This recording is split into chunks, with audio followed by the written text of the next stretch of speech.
Қайырлы күн баршаңызға. Бүгін мен сіздерге нарынды қалай жасау керектігін көрсететін боламын. Нарын жасау үшін алдымен қазанға ет салып, үстінен су құямыз да қайнағанша бетін жауып қоямыз.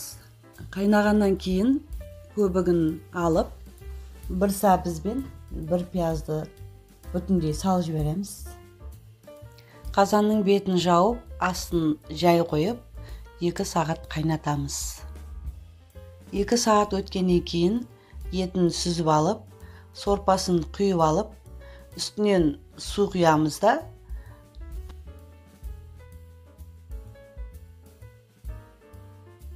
қамырды дәл осылай видеодағыдай кесіп алыңыздар.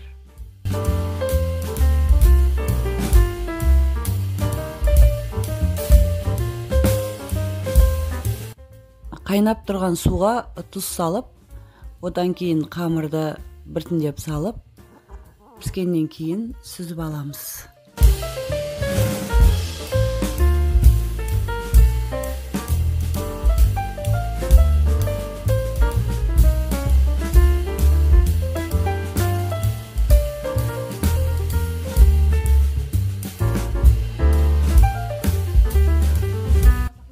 Қамырларды осылай табаққа жайып қоямыз. Суығаннан кейін біртіндеп майлап,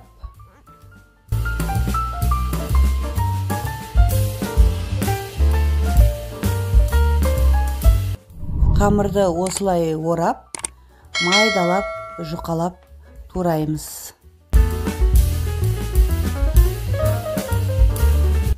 Піскен етімізді де тура осылай жұқалап, майда 4 бұрыш етіп, турап қамырмен араластырамыз.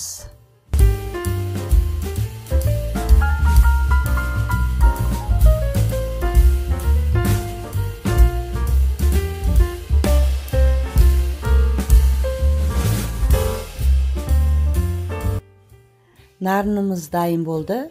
Менімен бірге болғандарыңызға рахмет. Келесі кездескенше.